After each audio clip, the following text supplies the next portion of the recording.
남자도 유방암에 걸릴 수 있다는 것 알고 계시죠? 유방암은 대표적인 여성암으로 알려져 있으나 남성 역시 드물게 유방암을 겪는다고 합니다.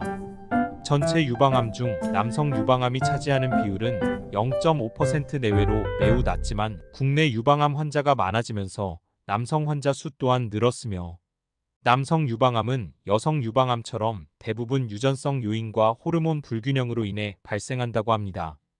50대 중반 남성인데 열흘 전부터 왼쪽 가슴 젖꼭지 부근이 통증이 옵니다. 뭔가 잡히는 것 같기도 하고 신경을 안 쓰려고 해봐도 가만히 있으면 미세한 기분 나쁜 통증이 느껴집니다. 날짜가 지나니 멍울이 조금 더 커진 듯하고 통증도 조금 더 증가하는 것 같습니다. 갑자기 스친 생각이 7개월 전부터 탈모약을 먹고 있다는 생각이 들었습니다. 탈모 방지를 위해 먹은 약들이 남성 호르몬 부작용으로 유방암이 생긴 것일까?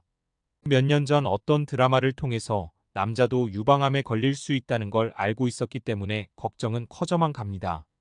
암인가? 인터넷에서 폭풍 검색을 합니다. 탈모약 유방암. 인터넷 검색을 해보니 저와 비슷한 상담이 눈에 들어옵니다. 탈모약을 먹고 있는 남성이 가슴에 멍울이 생겨서 아프다는 내용입니다. 어느 의사분이 유방외과에서 검사를 받으라고 조언합니다. 한편으론 걱정도 되면서 설마 아니겠지 라고 스스로 위안을 해보는데 날이 갈수록 걱정도 되고 통증은 사라지지 않습니다. 유방암이면 어떡하지? 머리 좀 빠지면 어떻다고 괜히 약을 먹어서 암에 걸리는가 보다 하면서 자책도 합니다. 병원을 가보려고 했더니 하필 전공의 파업이니 뭐니 해서 요즘 병원 가는 것이 수월치 않습니다. 아니 어쩌면 스스로 암 확진을 미루고 싶은 마음이 커서 안 갔는지도 모르겠습니다. 그러다가 탈모약을 처방해준 내과에 전화를 해보고 싶어집니다. 참고로 탈모 전문 병원에서 처방받은 약이 아니고 탈모 치료로 유명하다는 내과에서 처방받은 약입니다. 의사는 탈모약과 유방암은 상관없다고 말할 것이 뻔한데 어쩌지. 그러면 내가 약과 암의 상관관계를 밝혀야 하나 하는 쓸데없는 고민도 살짝 해봅니다. 그래도 처방해준 병원의 말을 먼저 들어보는 게 순서일 듯해서 병원에 전화를 해서 자초지종을 얘기를 하는데 간호사분이 내과 원장님에게 바로 연결해 줍니다.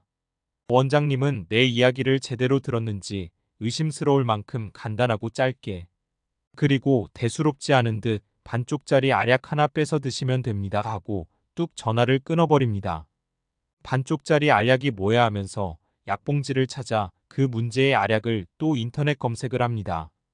약 이름 스피락톤정 50mg 스피로노락톤. 이상 반응 때때로 여성형 유방 종창, 유방통, 양성 유방 종양 등이 나타날 수 있다. 보통 여성형 유방은 감량 또는 중지하면 없어지지만 때로는 지속되는 경우도 있다. 이렇게 나오길래 여성형 유방 증상인가 싶어서 다시 여성형 유방을 검색합니다.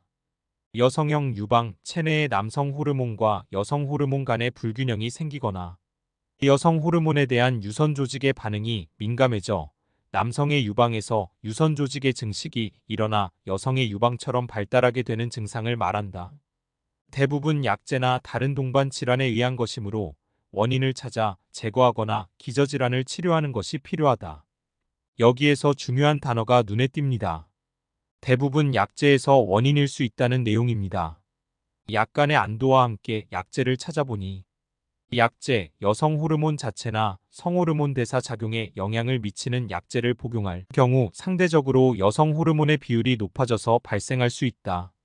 에스트로겐 함유 식품, 클로미펜, 페니토인, 케토코나졸, 메트로니다졸, 시스플라틴, 스피로노락톤, 시메티딘, 피나스테라이드, 메틸도파, 삼환계 항우울제, 다이아제팜, 오메프라졸, 칼슘 통로 억제제, 알코올, 마리화나 헤로인 등이 그러하다. 라고 나오네요. 약 이름을 다 적은 이유는 혹시라도 저와 동일한 증상이 있는 분들이 참고하실 수 있게 하기 위함입니다. 그 문제의 약물을 찾았습니다. 스피로노락톤. 이 약물 때문인가 보다 하면서 안도의 한숨을 내쉬며 내가 먹고 있는 약들이 내 몸에 어떻게 영향을 미치고 있는지 알고 먹어야 한다는 생각을 다시금 해봅니다. 우리는 병원에서 처방해주는 약들이 우리 몸에 어떤 부작용이 있는지 모르고 먹는 경우가 대부분입니다.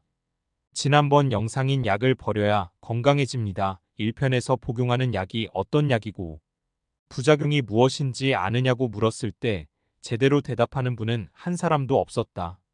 대부분 큰 병원에서 권위 있는 의사분에게 처방받은 약이어서 몸에 도움이 될 것으로 믿었고, 또 병원은 병을 치료해주는 곳이므로 그런 부분에 대해서는 한 번도 의심해보지 않았다는 내용을 말씀드렸는데, 저도 이 부분에서 벗어나지 않았습니다. 여러분들은 어떠신가요? 현재 지속적으로 드시거나 혹은 가끔 필요에 의해 드시더라도 그 약의 부작용을 알고 계신가요? 모르신다면 지금 바로 알아보시길 바랍니다. 아마도 처음 처방받을 때 알려줬을 텐데 시간이 지나면 잊어버리는 경우가 대부분입니다. 젊으신 분들은 인터넷 검색해보면 쉽게 알 수 있고, 아니면 약국에 문의하시면 친절히 알려드릴 것입니다. 병원에서 준 약이라 안심하고 드실 것이 아니라 약의 부작용에 대해서 한 번쯤 생각해보는 시간 되었으면 하는 바람으로 오늘 영상 만들었습니다. 이 영상을 시청하시는 모든 분들 건강하시길 기원합니다. 다음에도 좋은 영상 만들 수 있는 힘이 되는 구독, 좋아요, 알림 설정 부탁드립니다. 감사합니다.